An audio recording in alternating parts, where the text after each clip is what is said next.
ਵਾਹਿਗੁਰੂ ਜੀ ਕਾ ਖਾਲਸਾ ਵਾਹਿਗੁਰੂ ਜੀ ਕੀ ਫਤਿਹ। ਮੈਂ ਤੁਹਾਡੀ ਹੋਸਟ ਨੀਲਮ ਕੌਰ ਤੇ ਮੈਂ ਟੀਵੀ 84 ਦੇ ਸਾਰੇ ਦਰਸ਼ਕਾਂ ਤੇ ਸਰੋਤਿਆਂ ਦਾ ਹਾਰਦਿਕ ਸਵਾਗਤ ਕਰਦੀ ਹਾਂ ਪ੍ਰੋਗਰਾਮ ਸੱਚੋ ਸੱਚ ਵਿੱਚ, ਜਿਹੜੇ ਇਸ ਪ੍ਰੋਗਰਾਮ ਨਾਲ ਦੇਸ਼ਾਂ ਵਿਦੇਸ਼ਾਂ ਤੋਂ ਜੁੜ ਚੁੱਕੇ ਨੇ। ਖਾਲਿਸਤਾਨ ਅਫੇਅਰ ਸੈਂਟਰ ਦੇ ਸੰਚਾਲਕ ਡਾਕਟਰ ਅਮਰਜੀਤ ਸਿੰਘ ਜੀ ਰੋਜ਼ਾਨਾ ਹੀ ਤਰ੍ਹਾਂ ਸਟੂਡੀਓ ਵਿੱਚ ਮੇਰੇ ਨਾਲ ਸ਼ਾਮਲ ਨੇ। ਆਓ ਨਾ ਮਿਲ ਕੇ ਅੱਜ ਦੇ ਅਹਿਮ ਇਸ਼ੂਜ਼ ਉੱਪਰ ਗੱਲਬਾਤ ਕਰਦੇ ਹਾਂ।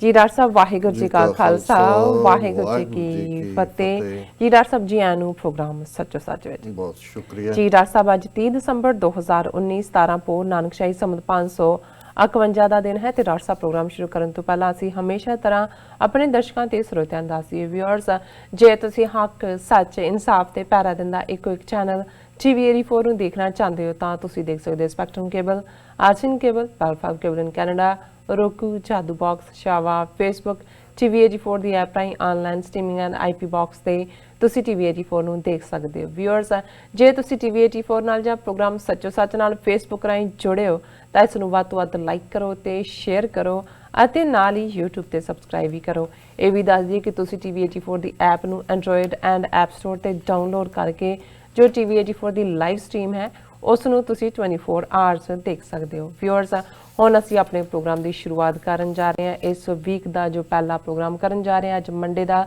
ਦਿਨ ਹੈ। ਹੋਪ ਹੈ,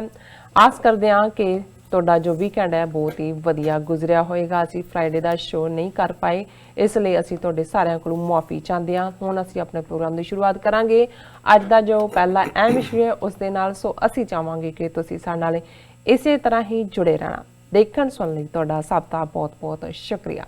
जी राज साहब की कहना चाहोगे? देखो, साल 2019 जी अपनी तोर तुरदा मटक मटक के भी और छड़पे मारदा भी अपने मंतकी अंजाम नू पहुंच रहा है, खात्मे वाल जा रहा है। और कल जेड़ा 31 दसंबर न्यू ईयर ईव होएगी जी ਨਿਊਯਾਰਕ ਦੇ ਵਿੱਚ ਰੌਣਕਾਂ ਲੱਗੀਆਂ ਹੋਈਆਂ ਨੇ। ਉਹ ਇੱਕ ਗੋਲਾ ਜਿਹਾ ਉੱਤੋਂ ਟਾਈਮ ਸਕੁਏਅਰ ਦੇ ਵਿੱਚ ਡਿੱਗਦਾ ਹੈ, ਉਹਨੂੰ ਦੇਖਣ ਦੇ ਲਈ ਕਿ ਜੀ ਨਵਾਂ ਸਾਲ ਕਿਵੇਂ ਚੜ੍ਹੇਗਾ, ਕਿੱਥੋਂ ਚੜ੍ਹੇਗਾ। ਵੈਸੇ ਪਹਿਲੀ ਬਿਗਨਿੰਗ ਨਿਊਜ਼ੀਲੈਂਡ ਦੇ ਵਿੱਚ ਹੁੰਦੀ ਹੈ, ਜਿੱਥੇ ਪਹਿਲੀਆਂ ਸੂਰਜ ਦੀਆਂ ਕਿਰਨਾਂ ਉਸ ਖਿੱਤੇ 'ਚ ਪੈਂਦੀਆਂ। ਜਾਪਾਨ ਹੈ, ਪਰ ਇੱਥੇ ਟਾਈਮ ਸਕੁਏਅਰ, ਉੱਚੀਆਂ ਉੱਚੀਆਂ ਇਮਾਰਤਾਂ ਔਰ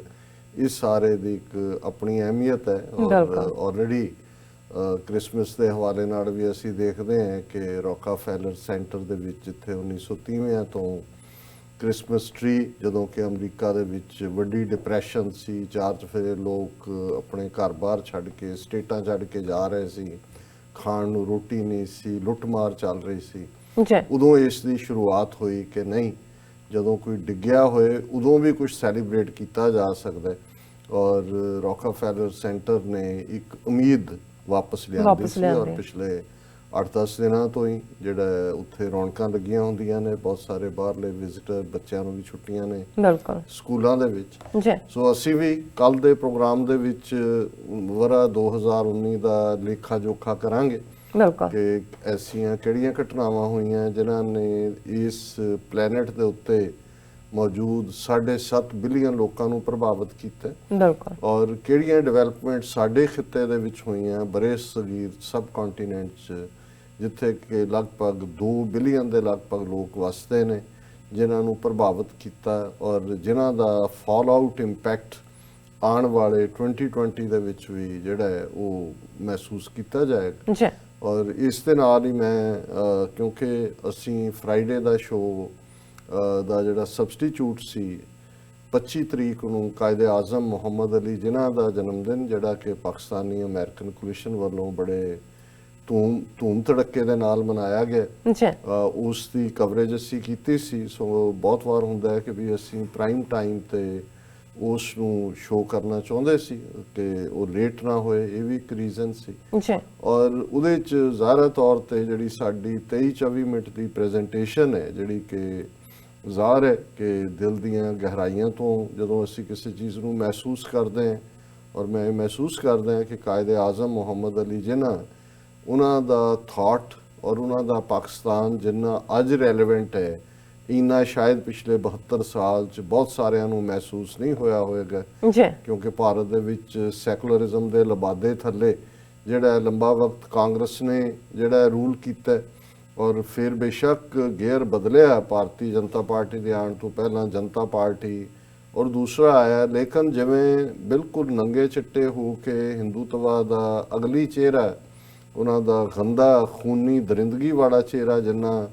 ਅੱਜ ਸਾਹਮਣੇ ਆਇਆ, ਇੰਨਾ ਪਹਿਲਾਂ ਕਦੇ ਨਹੀਂ ਸੀ ਆਇਆ। ਸੋ ਉਸ ਤੋਂ ਜ਼ਾਹਰ ਹੈ ਕਿ ਕਿਵੇਂ ਇਹ ਮਹਿਸੂਸ ਕੀਤਾ ਜਾ ਰਿਹਾ ਹੈ, ਔਰ ਮੇਰੀ ਪ੍ਰੈਜੈਂਟੇਸ਼ਨ ਦਾ ਫੋਕਸ ਵੀ ਇਹੀ ਸੀ ਔਰ ਉਸ ਨੂੰ ਜਿਹੜਾ ਬਹੁਤ ਪਸੰਦ ਕੀਤਾ ਗਿਆ ਸਾਡੇ ਉਸ ਪ੍ਰੈਜੈਂਟੇਸ਼ਨ ਨੂੰ। ਸੈਂਕੜੇ ਮੈਸੇਜ YouTube ਤੇ ਨੇ, Facebook ਤੇ ਨੇ, ਪਰਸਨਲ ਲਿਖਤਾਂ ਵੀ ਨੇ। ਹਾਲਾਂਕਿ ਅਸੀਂ ਕੋਈ ਐਸੀ ਗੱਲ ਤਾਂ ਨਹੀਂ ਕਹੀ ਜਿਹੜੀ ਪਹਿਲਾਂ ਨਹੀਂ ਕਹਿੰਦੇ ਹੁੰਦੇ, ਔਰ ਮੈਂ ਸਮਝਦਾ ਹਾਂ ਵੀ ਹੁਣ ਕਿਉਂਕਿ ਕਰੰਟ ਹਾਲਾਤ ਉੱਥੇ ਇਸ ਕਿਸਮ ਦੇ ਨੇ ਕਿ ਹਰ ਕੋਈ ਹੁਣ ਮਹਿਸੂਸ ਕਰਨਾ ਸ਼ੁਰੂ ਕਰਦਾ ਹੈ ਕਿ ਵੀ ਕਾਇਦੇ ਆਜ਼ਮ ਮੁਹੰਮਦ ਅਲੀ ਜਿਨਾਹ ਕਿੰਨੇ ਵਿਜ਼ਨਰੀ ਸੀ, ਕਿਵੇਂ ਉਹਨਾਂ ਨੇ ਜਿਹੜਾ ਇਹ ਸਾਰਾ ਜਿਹੜਾ ਸਿਸਟਮ ਬਣੇਗਾ ਅੰਗਰੇਜ਼ਾਂ ਦੇ ਜਾਣ ਤੋਂ ਬਾਅਦ, ਕਿਵੇਂ ਮੈਜੋਰਿਟੇਰੀਅਨਿਜ਼ਮ ਵੱਡ ਗਿਣਤੀ ਦੇ ਜ਼ੋਰ ਦੇ ਉੱਤੇ ਅਕਲੀਅਤਾਂ ਘੱਟ ਗਿਣਤੀਆਂ ਦਾ ਗਲਾ ਘੁੱਟਿਆ ਜਾਏਗਾ, ਕਿਵੇਂ ਉਹ ਬੇਬਸ ਹੋਣਗੇ, ਕਿਵੇਂ ਉਹਨਾਂ ਦੀ ਕੋਈ ਵਕਤ ਹੀ ਨਹੀਂ ਰਹੇਗੀ ਉਸ ਸੁਸਾਇਟੀ 'ਚ। ਉਸ ਨੂੰ ਜੇ ਅਸੀਂ ਅੱਜ ਦੇਖੀਏ ਤੇ 20 ਕਰੋੜ ਭਾਰਤ ਦੇ ਮੁਸਲਮਾਨ ਜਿਹੜੇ ਨੇ ਉਹ ਹੋਣ, ਜਾਂ 30 ਮਿਲੀਅਨ ਸਿੱਖ ਹੋਣ, 30 ਮਿਲੀਅਨ ਈਸਾਈ ਹੋਣ, 100 ਮਿਲੀਅਨ ਤੋਂ ਜ਼ਿਆਦਾ ਦਲਿਤ ਔਰ ਟਰਾਈਬਲਸ। ਬੇਸ਼ੱਕ ਇੱਕ ਵੱਖਰੀ ਕਹਾਣੀ ਹੈ ਕਿ ਇੱਕ ਸਟੇਜ ਤੇ ਉਹਨਾਂ ਨੂੰ ਲੱਗਦਾ ਸੀ ਕਿ ਰਿਜ਼ਰਵੇਸ਼ਨ ਮਿਲਣ ਦੇ ਨਾਲ ਉਹਨਾਂ ਦਾ ਜਿਹੜਾ ਅੱਗੋਂ ਐਡਵਾਂਸਮੈਂਟ ਹੋਏਗੀ, ਲੇਕਿਨ ਕਿਵੇਂ ਉਹੀ ਬ੍ਰਾਹਮਣਵਾਦ, ਉਹੀ ਹਿੰਦੂਤਵਾ ਦੀ ਆਈਡੀਓਲੋਜੀ ਜਿਹਨੂੰ ਇੱਕ ਬਹੁਤ ਛੋਟਾ ਸੈਕਸ਼ਨ ਸੁਸਾਇਟੀ ਦਾ ਕੰਟਰੋਲ ਕਰਦਾ ਹੈ, ਉਹਨੇ ਕਿਵੇਂ ਅੱਜ 1 ਬਿਲੀਅਨ 300 ਮਿਲੀਅਨ ਲੋਕਾਂ ਦੀਆਂ ਜ਼ਿੰਦਗੀਆਂ ਦੇ ਨਾਲ ਖੇਡਣਾ ਸ਼ੁਰੂ ਕੀਤਾ ਹੋਇਆ ਹੈ, ਔਰ ਕਿਉਂ ਜੇ ਚੈਲੰਜ ਸਾਹਮਣੇ ਨੇ। ਇਹ ਆਪਣੇ ਆਪ ਦੇ ਵਿੱਚ ਮੈਂ ਸਮਝਦਾ ਹਾਂ ਕਿ ਕਾਇਦੇ ਆਜ਼ਮ ਦੀ ਅਹਿਮੀਅਤ ਨੂੰ ਹੋਰ ਵੀ ਵਧਾਉਂਦੇ ਨੇ,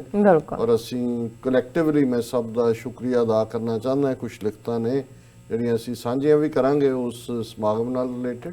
ਲੇਕਿਨ ਮੈਂ ਸਭ ਦਾ ਜਿਨ੍ਹਾਂ ਨੇ ਐਪਰੀਸ਼ੀਏਟ ਕੀਤਾ ਹੈ, ਪਿਆਰ ਕੀਤਾ ਹੈ, ਕੋਈ ਕੁਛ ਕਹਿੰਦਾ, ਕੋਈ ਕੁਛ ਕਹਿੰਦਾ, ਮੈਂ ਸਮਝਦਾ ਵੀ ਅਸੀਂ ਤਾਂ ਉਸ ਇੱਕ ਤਾਰੀਖ ਦੇ ਸਟੂਡੈਂਟ ਹੋਣ ਦੇ ਨਾਤੇ, ਖਾਲਿਸਤਾਨ ਦੇ ਐਕਟਿਵਿਸਟ ਹੋਣ ਦੇ ਨਾਤੇ, ਜਿੱਥੇ ਜੋ ਬਣਦਾ, ਜੋ ਹਕੀਕਤ ਹੈ ਉਸ ਨੂੰ ਬਿਆਨਣ ਦੀ ਕੋਸ਼ਿਸ਼ ਕਰਦੇ। ਉਸ ਦੇ ਵਿੱਚ ਜਿਹੜੀ ਹੈ ਜਦੋਂ ਸੱਚ ਦਾ ਆਪਣਾ ਭਾਰ ਹੁੰਦਾ ਤੇ ਜਦੋਂ ਗੱਲ ਸੱਚੀ ਕੀਤੀ ਜਾਂਦੀ ਹੈ ਤੇ ਜ਼ਾਹਰ ਹੈ ਕਿ ਉਹ ਬਹੁਤ ਸਾਰੇ ਲੋਹੇ ਦੇ ਤਵੇ ਜਾਂ ਹੰਕਾਰੀਆਂ ਦੇ ਜਿਹੜੇ ਉਹਨਾਂ ਨੇ ਉਹ ਪੂਰੇ ਮੜਿਆ ਹੁੰਦਾ ਆਪਣੇ ਆਪ ਨੂੰ ਉਸ ਹੰਕਾਰ ਦੇ ਵਿੱਚ, ਉਹਨੂੰ ਵੀ ਵਿੰਨਣ ਦੀ ਸਮਰੱਥਾ ਰੱਖਦਾ। ਸੱਚ ਪੁਰਾਣਾ ਵੀ ਨਹੀਂ ਹੁੰਦਾ, ਸੱਚ ਦਾ ਭਾਰ ਵੀ ਹੁੰਦਾ। ਸੱਚ ਜਿਹੜਾ ਉਹ ਹਰ ਚੀਜ਼ ਨੂੰ ਵੱਡੇ ਵੱਡੇ ਜਿਹੜੇ ਝੂਠ ਦੇ ਜਿਹੜੇ ਨੇ ਉਹ ਰੌਕਸ ਖੜੀਆਂ ਕੀਤੀਆਂ ਹੁੰਦੀਆਂ ਜਾਂ ਪਹਾੜ ਖੜੇ ਕੀਤੇ ਹੁੰਦੇ ਨੇ, ਉਹਨਾਂ ਨੂੰ ਧਰਾਸ਼ਾਹੀ ਕਰਨ ਦੀ ਹਿੰਮਤ ਰੱਖਦਾ। ਸੋ ਅਸੀਂ ਸਭ ਦਾ ਸ਼ੁਕਰੀਆ ਅਦਾ ਕਰਦੇ ਹਾਂ। ਦੇਖੋ ਹਾਲਾਤ, ਗੱਲ ਸਿਰਫ ਇਹ ਨਹੀਂ ਹੈ ਕਿ ਇੱਕ ਮੈਜੋਰਿਟੇਰੀਅਨਿਜ਼ਮ ਦੇ ਥੱਲੇ ਮੋਦੀ ਸਰਕਾਰ ਜਿਸ ਨੇ ਲਗਭਗ 6 ਮਹੀਨੇ ਪਹਿਲਾਂ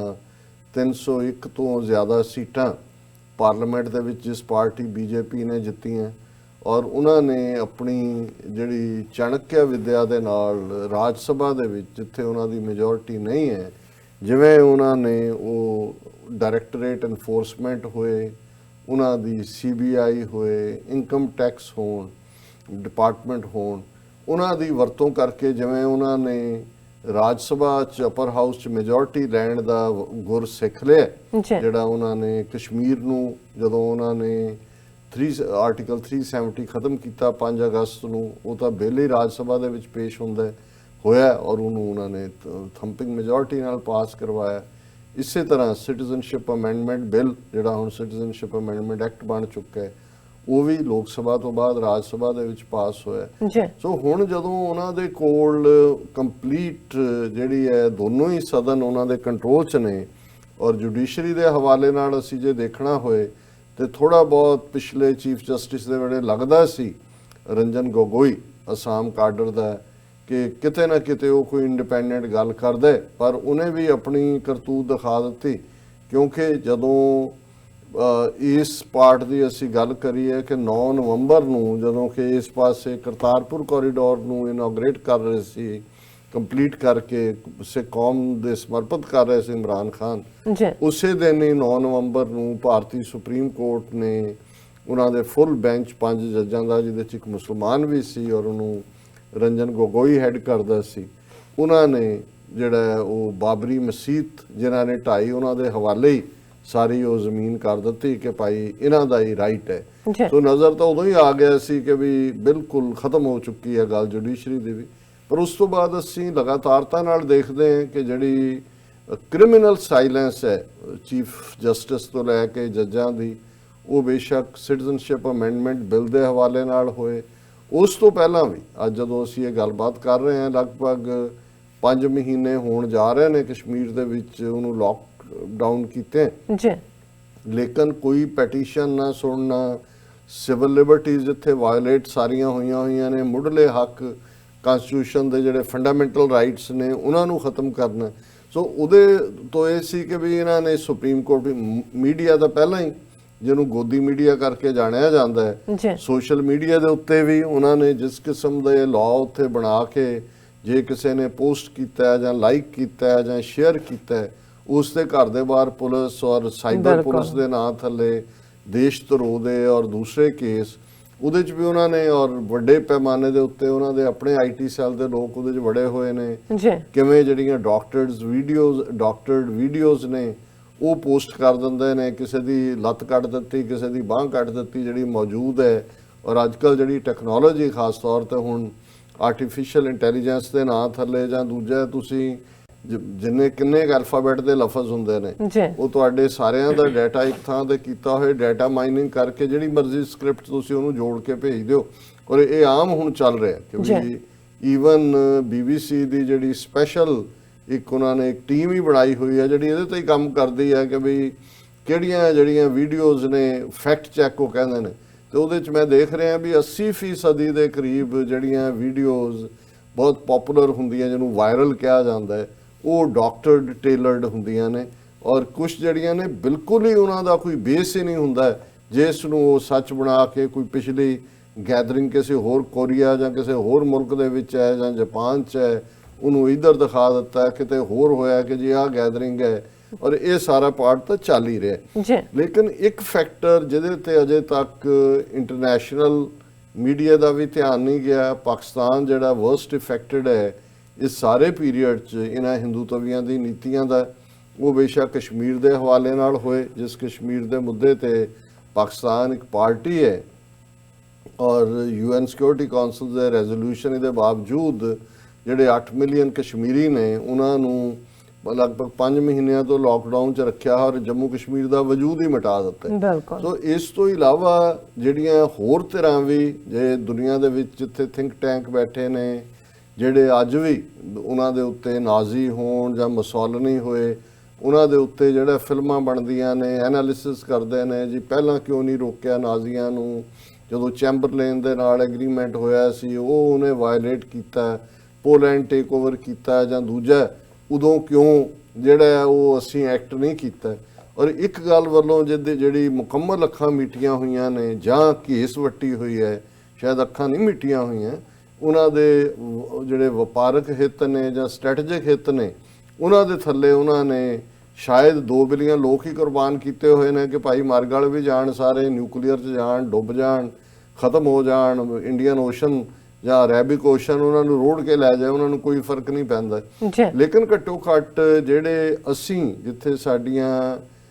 ਸਾਰੀਆਂ ਜੜ੍ਹਾਂ ਨੇ ਉੱਥੇ ਸਾਡੀਆਂ ਸਿਵਲਾਈਜੇਸ਼ਨਸ ਹੋਣ, ਸਾਨੂੰ ਜ਼ਰੂਰ ਇਹ ਦੇਖਣਾ ਚਾਹੀਦਾ ਹੈ ਕਿ ਜੇ ਮੀਡੀਆ ਵੀ ਹੈ ਉਧਰ ਹੈ, ਜੁਡੀਸ਼ਰੀ ਤਾਂ ਹੈ ਹੀ ਹੈ, ਪਾਰਲੀਮੈਂਟ ਵੀ ਹੈ, ਇੱਕ ਜਿਹੜੀ ਤੇਜ਼ੀ ਦੇ ਨਾਲ ਭਾਰਤ ਦੇ ਵਿੱਚ ਫੌਜ ਦਾ ਹਿੰਦੂਕਰਨ ਹੋਇਆ ਔਰ ਫੌਜ ਦੇ ਵਿੱਚ ਬੇਸ਼ੱਕ ਇਸ ਦੇ ਅਸਾਰ ਤਾਂ ਪਹਿਲਾਂ ਤੋਂ ਹੀ ਥੋੜੇ ਬਹੁਤ ਪਹਿਲਿਆਂ ਪੀਰੀਅਡ 'ਚ ਵੀ, ਕਿਉਂਕਿ ਅਕਸਰ ਜਦੋਂ ਇਹ ਗੱਲ ਕੀਤੀ ਜਾਂਦੀ ਹੈ ਕਿ ਜਿਹੜਾ ਐਗਰੀਮੈਂਟ ਇੱਕ ਸਟੇਜ ਦੇ ਉੱਤੇ ਰਾਜੀਵ ਗਾਂਧੀ ਔਰ ਉਧਰ ਬੇਨਜ਼ੀਰ ਭੁੱਟੋ ਉਹਨਾਂ ਦੇ ਵਿਚਾਲੇ ਹੋਇਆ ਸੀ, ਲਿਖਤੀ ਤਾਂ ਨਹੀਂ ਸੀ, ਸ਼ਾਇਦ ਅੰਡਰਸਟੈਂਡਿੰਗ ਹੋਏਗੀ, ਕਿਉਂਕਿ ਇਹ ਗੱਲ ਬੇਨਜ਼ੀਰ ਭੁੱਟੋ ਨੇ ਮਾਰੇ ਜਾਣ ਤੋਂ ਕੁਝ ਦਿਨ ਪਹਿਲਾਂ 3-4 ਦਿਨ ਪਹਿਲਾਂ ਹੀ ਆਪਣੇ ਇੱਕ ਇੰਟਰਵਿਊ ਦੇ ਵਿੱਚ ਵੀ ਕਹੀ ਸੀ। ਸੋ ਮੈਂ ਉਹਨਾਂ ਨੂੰ ਹੀ ਕੋਟ ਕਰ ਰਿਹਾ ਕਿ ਜੀ ਅਸੀਂ ਜਿਹੜਾ ਉਹ ਇਹਨਾਂ ਦੇ ਨਾਲ ਰਾਜੀਵ ਗਾਂਧੀ ਦੇ ਨਾਲ ਸਾਡੀ ਇਹ ਅੰਡਰਸਟੈਂਡਿੰਗ ਸੀ ਕਿ ਅਸੀਂ ਸਿੱਖ ਇਨਸਰਜੈਂਸੀ ਨੂੰ ਖਤਮ ਕਰਨ 'ਚ ਉਹਨਾਂ ਦੀ ਮਦਦ ਕਰੀਏ। We did our part. ਉਹਦੇ ਬਾਰੇ ਮੈਂ ਇਹ ਨਹੀਂ ਮੈਨੂੰ ਨਹੀਂ ਪਤਾ ਹੈ ਵੀ ਉਹ ਕੀ ਪਾਰਟ ਸੀ। ਇਹ ਜ਼ਰੂਰ ਇਸ ਦੇ ਉੱਤੇ ਸਟੋਰੀ ਰਹੀ ਹੈ ਕਿ ਜਿਹੜੀ ਹੈ ਲਿਸਟ ਜਿਹੜੇ ਲੋਕ ਆਉਂਦੇ ਜਾਂਦੇ ਸੀ ਨੌਜਵਾਨ, ਉਹਨਾਂ ਦੀ ਜਾਂ ਦੂਸਰਾ ਪ੍ਰੋਵਾਈਡ ਕੀਤੀ ਗਈ। ਔਰ ਕਿਉਂਕਿ ਉਸ ਵੇਲੇ ਜਿਹੜੇ ਨੇ ਕੀ ਹੋਇਆ ਇਨਸਾਈਡ, ਇਹ ਤਾਂ ਹੁਣ ਉਹ ਜਾਣਦੇ ਨੇ ਜਾਂ ਰੱਬ ਜਾਣਦਾ। ਲੇਕਿਨ ਦੂਸਰਾ ਪਾਰਟ ਜਿਹੜਾ ਐਜ਼ ਪਰ ਬੇਨਜ਼ੀਰ ਦੇ ਕਹਿਣ ਦੇ ਸੀ ਕਿ ਉਹਨਾਂ ਨੇ ਐਗਰੀ ਕੀਤਾ ਸੀ ਕਿ ਉਹ ਸਿਆਚਿਨ ਗਲੇਸ਼ੀਅਰ ਤੋਂ ਆਪਣੀ ਫੌਜ ਹਟਾਏਗਾ ਰਾਜੀਵ ਗਾਂਧੀ, ਪਰ ਉਹਨੇ ਕਿਹਾ ਜੀ ਵੀ ਡਿਡ ਆਵਰ ਪਾਰਟ, ਤੇ ਉਹਨੇ ਉਹਨੂੰ ਆਨਰ ਨਹੀਂ ਕੀਤਾ। ਔਰ ਇਸ ਦੇ ਉੱਤੇ ਬਾਅਦ ਚ ਕੁਲਦੀਪ ਨਈਅਰ ਪ੍ਰੋਮੀਨੈਂਟ ਜਰਨਲਿਸਟ ਜਿਹੜਾ ਹੁਣ ਮਰ ਚੁੱਕਾ ਹੈ, ਉਹਨੇ ਲਿਖਿਆ ਸੀ ਕਿ ਵੀ ਰਾਜੀਵ ਗਾਂਧੀ ਇਹ ਆਨਰ ਕਰਨਾ ਚਾਹੁੰਦਾ ਸੀ ਸਿਆਚਿਨ ਤੋਂ ਫੌਜ ਹਟਾਉਣ ਦਾ, ਲੇਕਿਨ ਫੌਜ ਨਹੀਂ ਮੰਨੀ। ਸੋ ਇਹ ਗੱਲ ਮੈਂ ਇਸ ਕੋਰਟ 'ਚ ਲੈ ਰਿਹਾ ਹਾਂ ਕਿ ਵੀ ਈਵਨ ਉਦੋਂ ਵੀ ਜਿਹੜੀ ਡਿਸੀਜਨ ਮੇਕਿੰਗ ਹੈ ਉਹ ਪੋਲੀਟੀਕਲ ਨਹੀਂ ਸੀ, ਜਿਹੜੀ ਅਕਸਰ ਇਹ ਪ੍ਰਭਾਵ ਦਿੰਦੇ ਨੇ ਕਿ ਜੀ ਦੇਖੋ ਪਾਕਿਸਤਾਨ ਦੇ ਵਿੱਚ ਤਾਂ ਅੱਧਾ ਵਕਤ ਜਮਹੂਰੀਅਤ ਹੈ, ਅੱਧਾ ਵਕਤ ਫੌਜ ਹੈ, ਜਾਂ ਜਦੋਂ ਜਮਹੂਰੀਅਤ ਵੀ ਹੈ ਉੱਥੇ ਫੌਜ ਜਾਂ ਜਿਹਨੂੰ ਐਸਟੈਬਲਿਸ਼ਮੈਂਟ ਕਹਿੰਦੇ ਨੇ ਉਹਦੀ ਮਰਜ਼ੀ ਦੇ ਨਾਲ ਹੀ ਫੈਸਲੇ ਹੁੰਦੇ ਨੇ। ਸੋ ਪਾਕਿਸਤਾਨ ਨੇ ਕੀ ਕਰਨਾ ਹੈ, ਕਿਵੇਂ ਹੈ, ਉਹਨਾਂ ਦੇ ਲੋਕ ਕੀ ਡਿਸਾਈਡ ਕਰਦੇ ਨੇ, ਇਹ ਉਹਨਾਂ ਦਾ ਕੰਮ ਹੈ। ਲੇਕਿਨ ਮੈਂ ਜਿਹੜੇ ਪਾਸੇ ਵੱਲ ਇਸ਼ਾਰਾ ਕਰਨਾ ਚਾਹੁੰਦਾ ਹਾਂ ਕਿ ਵੀ ਇੱਕ ਪਾਸੇ ਤਾਂ ਜਮਹੂਰੀਅਤ ਦੇ ਨਾਂ ਥੱਲੇ ਜਿਹੜਾ ਇਹ ਮੁਲਕ ਆਰਟੀਫੀਸ਼ੀਅਲ ਕੰਟਰੀ ਇੰਡੀਅਨ ਰਿਪਬਲਿਕ ਦੇ ਨਾਂ ਥੱਲੇ ਹੋਣ ਦੇ ਵਿੱਚ ਆਇਆ, ਉਸ ਦੀਆਂ ਜੜ੍ਹਾਂ ਦੇ ਵਿੱਚ ਹੀ, ਕਿਉਂਕਿ ਸਾਡੇ ਲਈ ਤਾਂ ਪਹਿਲਾਂ ਹੀ with the stroke of the pen ਜਦੋਂ ਉਹਨਾਂ ਨੇ ਸਿੱਖਾਂ, ਬੋਧੀਆਂ, ਜੈਨੀਆਂ ਨੂੰ ਆਰਟੀਕਲ 25(20) ਇੰਡੀਅਨ ਕਨਸਟੀਟਿਊਸ਼ਨ ਦਾ ਹਿੰਦੂ ਐਲਾਨਦਾ ਤੇ ਸਾਨੂੰ ਤਾਂ ਜਿਹੜੇ ਅਸੀਂ 3 ਸਦੀਆਂ 'ਚ ਨਹੀਂ ਮੁੱਕੇ ਪਰਸੀਕਿਊਸ਼ਨਸ ਦੇ ਅੱਡ-ਅੱਡ ਦੌਰ ਦੇ ਵਿੱਚੋਂ ਸਾਨੂੰ ਤਾਂ with the stroke of the pen ਉਹਨਾਂ ਨੇ ਹਿੰਦੂ ਬਣਾ ਦਿੱਤਾ। ਦੂਸਰੇ ਪਾਸੇ ਜਿਹੜੀ ਵੱਡੀ ਗਿਣਤੀ ਦੇ ਵਿੱਚ ਭਾਰਤ ਦੇ ਨਕਸ਼ੇ 'ਚ ਮੁਸਲਮਾਨ ਐਂਡ ਅਪ ਹੋਏ 47 ਦੇ ਵਿੱਚ 200 ਮਿਲੀਅਨ ਜਿਨ੍ਹਾਂ ਦੀ ਅੱਜ ਗਿਣਤੀ ਹੈ, ਉਹਨਾਂ ਦੇ ਆਪਣੇ ਲਾਅ ਕਾਇਮ ਸਨ ਜਿਹੜੇ ਅੰਗਰੇਜ਼ੀ ਪੀਰੀਅਡ ਦੇ ਸੀ। ਉਹਦੇ 'ਚ ਮੁਸਲਿਮ ਪਰਸਨਲ ਲਾਅ ਵੀ ਸੀ, ਉਸ ਦੇ ਵਿੱਚ ਉਹਨਾਂ ਦਾ ਜਿਹਨੂੰ ਟ੍ਰਿਪਲ ਤਲਾਕ ਦੇ ਨਾਂ ਥੱਲੇ ਕਹਿੰਦੇ ਨੇ, ਔਰ ਹੋਰ ਜਿਹੜੀਆਂ ਉਹਨਾਂ ਦੀ ਇੱਕ ਰੈਕਗਨੀਸ਼ਨ ਸੀ ਆਪਣੀ, ਉਹਨੂੰ ਵੀ ਕਿਵੇਂ ਇਹਨਾਂ ਨੇ ਹੌਲੀ ਖਤਮ ਕਰਦੇ ਆ। ਟ੍ਰਿਪਲ ਤਲਾਕ ਖਤਮ ਕਰਨ ਦੀ ਲਾਈਨ ਹੁਣ ਆਉਣ ਵਾਲੇ ਦਿਨਾਂ ਦੇ ਵਿੱਚ ਜਿਹੜਾ ਉਹਨਾਂ ਦਾ ਮੁਸਲਿਮ ਸੈਪਰੇਟ ਉਹਨਾਂ ਦਾ ਹੈ ਮੁਸਲਿਮ ਪਰਸਨਲ ਲਾਅ, ਉਹਨੂੰ ਕਿਉਂਕਿ ਬੀਜੇਪੀ 1 by 1 ਆਪਣਾ ਜੋ ਉਹਨਾਂ ਦੇ ਮੈਨੀਫੈਸਟੋ ਹੈ RSS ਦਾ, ਉਹਦੇ ਤੇ ਕੰਮ ਕਰ ਰਹੀ ਹੈ। ਉਹਦੇ 'ਚ ਯੂਨੀਫਾਰਮ ਸਿਵਲ ਕੋਡ ਦੇ ਨਾਂ ਥੱਲੇ ਉਸ ਲਾਅ ਨੂੰ ਖਤਮ ਕਰਨਾ ਹੈ। ਜਿਵੇਂ ਉਹਨਾਂ ਦੀ ਡੈਕਲੇਰੇਸ਼ਨ ਸੀ ਕਿ ਅਸੀਂ ਆਰਟੀਕਲ 370 ਜਿਹੜਾ ਹੈ ਇਹ ਸਿਨ ਹੈ, ਔਰ ਉਹਦੇ 'ਚ ਉਹਨਾਂ ਦੇ ਹੋਮ ਮਿਨਿਸਟਰ ਨੇ ਕਿਹਾ ਕਿ it is a sin which we have removed, ਕਿ ਅਸੀਂ ਖਤਮ ਕਰ ਦਿੱਤਾ ਪਾਪ। ਹੁਣ ਉਸ ਸਾਰੇ ਦੇ ਨਾਲ ਬਾਕੀ ਨੀਤੀਆਂ ਵੀ ਉਹਨਾਂ ਦੀਆਂ ਧੱਕੇ ਦੇ ਨਾਲ ਅਸੀਂ ਦੇਖਦੇ ਹਾਂ ਕਿ ਵੀ ਇਹ ਬਾਬਰੀ ਮਸਜਿਦ ਨੂੰ ਢਾਣਾ, ਉਸ ਦੀ ਫਿਰ ਜਸਟੀਫਿਕੇਸ਼ਨ,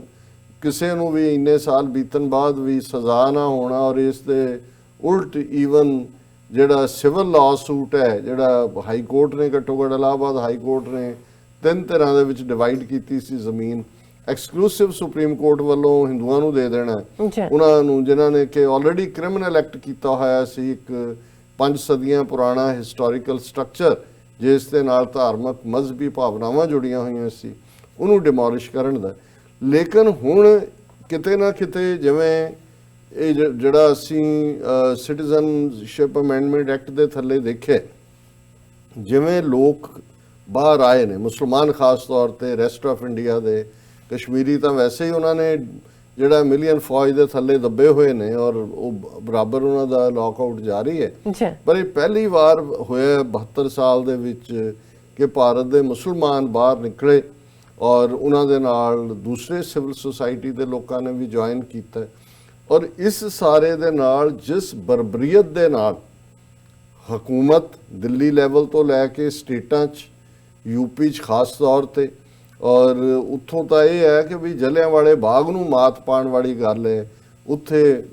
ਡੈਥਸ ਹੋਈ 25 ਤੋਂ ਜ਼ਿਆਦਾ, ਘਰਾਂ 'ਚ ਵੜ ਕੇ ਮਾਰਨਾ ਕੁੱਟਣਾ, ਕਾਰੋਬਾਰੀ ਲੋਕਾਂ ਨੂੰ ਤਬਾਹ ਕਰਨ ਦੇ ਲਈ ਕਹਿਣਾ ਜੀ ਤੁਸੀਂ ਇਹ ਪਬਲਿਕ ਪ੍ਰਾਪਰਟੀ ਡਿਸਟਰੋਏ ਕੀਤੀ ਹੈ, ਇਹਦਾ ਮੁਆਵਜ਼ਾ ਤੁਸੀਂ ਦਿਓਗੇ। ਇਹਦੇ ਬਾਵਜੂਦ ਇਹ ਗੱਲ ਸਾਹਮਣੇ ਆਈ ਹੈ ਕਿ ਇਹਨਾਂ ਦੇ ਆਪਣੇ ਬੰਦੇ ਅੱਗਾਂ ਲਾਉਣ ਵਾਲੇ ਵੱਟੇ ਮਾਰਨ ਵਾਲੇ ਜੋ ਕੁਝ ਦਿੱਲੀ 'ਚ ਜਾਮੀਆ ਮਿਲੀਆ ਦੇ ਸਟੂਡੈਂਟਸ ਨਾਲ ਕੀਤਾ ਹੈ, ਬਾਕੀ ਭਾਰਤ 'ਚ ਕਰ ਰਹੇ ਨੇ। ਹੁਣ ਇਹ ਲੱਗਦਾ ਹੈ ਕਿ ਵੀ ਜਿਹੜਾ, ਕਿਉਂਕਿ RSS ਦਾ 95 ਸਾਲ ਦਾ ਪਿਛੋਕੜ ਹੈ, ਹਰ ਚੀਜ਼ ਉਹ ਬੜੀ ਕੈਲਕੂਲੇਟ ਕਰਕੇ ਪਲਾਨ ਕਰਕੇ ਕਰਦੇ ਨੇ। ਔਰ ਉਹਨਾਂ ਨੇ ਬਹੁਤ ਪਹਿਲਾਂ, ਜਦੋਂ ਈਵਨ ਵਾਜਪਾਈ ਦੀ ਸਰਕਾਰ ਵੇਲੇ ਵੀ ਇਹ ਗੱਲ ਸਾਹਮਣੇ ਆਈ ਸੀ, ਉਸ ਤੋਂ ਪਹਿਲਾਂ ਇੱਕ ਵਾਰੀ ਮਨਮੋਹਨ ਸਿੰਘ ਦੀ ਸਰਕਾਰ ਵੇਲੇ ਵੀ, ਔਰ ਜਦੋਂ ਇਹ ਮਾਲੇਗਾਉਂ ਬੰਬ ਧਮਾਕੇ ਔਰ ਖਾਸ ਤੌਰ ਤੇ ਜਿਹੜੀ ਟ੍ਰੇਨ ਦੇ ਵਿੱਚ ਅਟੈਕ ਕੀਤਾ ਇਹਨਾਂ ਨੇ ਪਾਕਿਸਤਾਨ ਨੂੰ, ਜਿਹੜੀ ਜਾਣ ਵਾਲੀ ਸੀ, 60 ਦੇ ਕਰੀਬ ਪਾਕਿਸਤਾਨੀ ਸ਼ਹਿਰੀ ਮਾਰੇ ਗਏ। ਉਦੋਂ ਉਹਦੇ 'ਚ ਜਿਹੜਾ ਮੇਨ ਪ੍ਰਾਈਮ ਸਸਪੈਕਟ ਸੀ, ਜਿਹਨੂੰ ਹਿਮੰਤ ਕਾਰਕਰੇ ਨੇ ਫੜਿਆ ਵੀ, ਔਰ ਆਲਮੋਸਟ ਕਨਵਿਕਸ਼ਨ ਤੱਕ ਜਾਣ ਤੋਂ ਪਹਿਲਾਂ ਹੀ, ਜਿਹੜਾ ਕਨਵਿਕਸ਼ਨ 'ਚ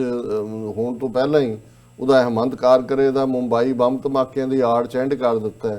ਸਾਧਵੀ ਪ੍ਰਗਿਆ MP ਤੱਕ ਪਹੁੰਚ ਗਈ। ਕਰਨਲ ਪ੍ਰੋਤ ਜਿਹੜਾ ਫੌਜ ਦੇ ਇੰਟੈਲੀਜੈਂਸ ਵਿੰਗ ਲਈ ਕੰਮ ਕਰਦਾ ਸੀ,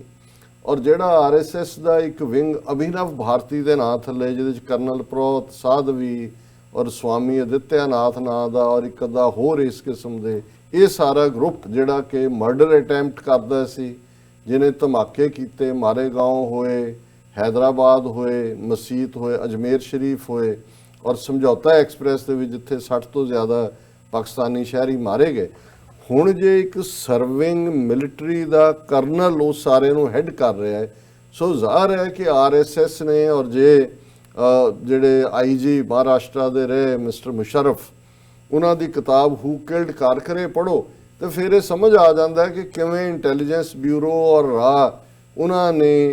ਕਿਵੇਂ ਲੰਬੇ ਵਕਤ ਤੋਂ ਜਿੰਨੇ ਵੀ ਭਾਰਤ ਦੇ ਵਿੱਚ ਕੋਈ ਸਿਮੀ ਆਰਗੇਨਾਈਜੇਸ਼ਨ ਮੁਸਲਮਾਨਾਂ ਦੀ ਕਹਿ ਦਿੱਤੀ, ਕੋਈ ਹੋਰ, ਉਹ ਇਨਫੈਕਟ ਇੰਡੀਅਨ ਏਜੰਸੀਆਂ ਹੀ ਕਰ ਰਹੀਆਂ ਸੀ, ਆਰਮੀ ਫੁੱਲੀ ਇਨਵੋਲਵ ਸੀ ਉਹਦੇ 'ਚ। ਲੇਕਿਨ ਫਿਰ ਵੀ ਇਹ ਗੱਲ ਪਬਲਿਕਲੀ ਜ਼ਾਹਰ ਨਹੀਂ ਸੀ ਹੁੰਦੀ ਕਿ ਫੌਜ ਦੇ ਅਪਰ ਲੈਵਲ ਦੇ ਉੱਤੇ ਕਿਸ ਹੱਦ ਤੱਕ ਇਨਵੋਲਵਮੈਂਟ ਹੈ। ਹਾਲਾਂਕਿ 50s 60s ਦੇ ਵਿੱਚ 70s 'ਚ ਵੀ ਇਹ ਗੱਲ ਆਮ ਸੀ, ਕਿਉਂਕਿ ਕਈ ਜਦੋਂ ਫੌਜ ਦਾ ਜਨਰਲ ਬਣਾਉਣ ਦੀ ਗੱਲ ਹੁੰਦੀ ਸੀ ਤਾਂ ਜਿਹੜਾ ਕੋਈ ਸੀਨੀਅਰ ਮੋਸਟ ਸਿੱਖ ਜਨਰਲ ਹੈ ਉਹਨੂੰ ਸੁਪਰਸੀਡ ਕਰਕੇ ਕਿਸੇ ਹੋਰ ਨੂੰ ਬਣਾ ਦਿੱਤਾ ਜਾਂਦਾ ਸੀ। ਔਰ ਅਕਸਰ ਸਿੱਖ ਹਲਕਿਆਂ 'ਚ ਇਹ 60 70 'ਚ ਆਮ ਸੀ ਕਿ ਜੀ ਇਹਨਾਂ ਨੇ ਕਿਸੇ ਸਿੱਖ ਨੂੰ ਜਨਰਲ ਨਹੀਂ ਬਣਾਉਣਾ ਕਦੇ, ਇਹਨਾਂ ਨੂੰ ਡਰ ਹੈ ਕਿ ਜੇ ਸਿੱਖ ਜਨਰਲ ਬਣ ਗਿਆ ਤੇ ਕਿਤੇ ਟੇਕ ਓਵਰ ਹੀ ਨਾ ਕਰ ਲੇ ਇਹਨਾਂ ਦੀ ਹਕੂਮਤ ਨੂੰ, ਕਿਉਂਕਿ ਅਯੂਬ ਖਾਨ ਨੇ 50s ਦੇ ਵਿੱਚ ਟੇਕ ਓਵਰ ਕੀਤਾ ਸੀ। ਉਦੋਂ ਫਿਰ ਇਹਨਾਂ ਨੇ ਕੁਝ ਸਿੱਖ ਜਰਨੈਲ ਜਿਹੜੇ ਨੇ ਇੱਕ ਹੈਲੀਕਾਪਟਰ ਹਾਦਸੇ ਦੇ ਨਾਂ ਥੱਲੇ 5-6 ਮੰਗਵਾ ਕੇ ਇਕੱਠੇ ਕਿ ਜੀ ਮੀਟਿੰਗ ਕਰਨੀ ਹੈ, 6 ਸਿੱਖ ਜਰਨਲ ਉਹਦੇ ਵਿੱਚ ਲੈਫਟੀਨੈਂਟ ਜਨਰਲ ਰੈਂਕ ਦੇ, ਉਹ ਪੁੰਛ ਦੇ ਵਿੱਚ ਜਿਹੜਾ ਉਹ ਜਾ ਕੇ ਉਹਨਾਂ ਦਾ ਹਾਦਸਾ ਕਰਵਾ ਦਿੱਤਾ ਸੀ। ਸੋ ਉਦੋਂ ਇਹ ਗੱਲ ਆਮ ਸੀ ਕਿ ਇਹ ਮਰਵਾਏ ਗਏ ਨੇ, ਕਿਉਂਕਿ ਉਹਨਾਂ ਨੇ ਇਹ ਸਾਰੇ ਹੀ ਸੀਨੀਅਰ ਮੋਸਟ ਜਨਰਲ ਜਿਨ੍ਹਾਂ 'ਚੋਂ ਕਿਸੇ ਨਾ ਕਿਸੇ ਦਾ ਚਾਂਸ ਬਣਨਾ ਸੀ। ਫਿਰ ਉਹਨਾਂ ਨੇ 80s ਤੱਕ ਪਹੁੰਚਦੇ ਆ ਅਸੀਂ ਇਹ ਵੀ ਦੇਖਦੇ ਹਾਂ, ਇਹ ਸਾਹਮਣੇ ਆਇਆ ਕਿ ਜਦੋਂ ਜਨਰਲ ਵੈਦਿਆ ਨੂੰ ਫੌਜ ਦਾ ਚੀਫ ਬਣਾਇਆ ਗਿਆ ਤੇ ਲੈਫਟੀਨੈਂਟ ਜਨਰਲ ਸਿਨਹਾ ਜਿਹੜਾ ਕਿ ਵੈਸਟਰਨ ਕਮਾਂਡ ਦਾ ਜਨਰਲ ਸੀ, ਸੀਨੀਅਰ ਮੋਸਟ ਸੀ, ਉਹਨੂੰ ਸੁਪਰਸੀਡ ਕੀਤਾ ਗਿਆ ਔਰ ਉਹਨੇ ਪ੍ਰੋਟੈਸਟ ਰਿਜ਼ਾਈਨ ਕੀਤਾ। ਫਿਰ ਸਿਨਹਾ ਰਾਹੀਂ ਔਰ ਬਾਅਦ 'ਚ ਹਕੀਕਤ ਸਾਹਮਣੇ ਆਈ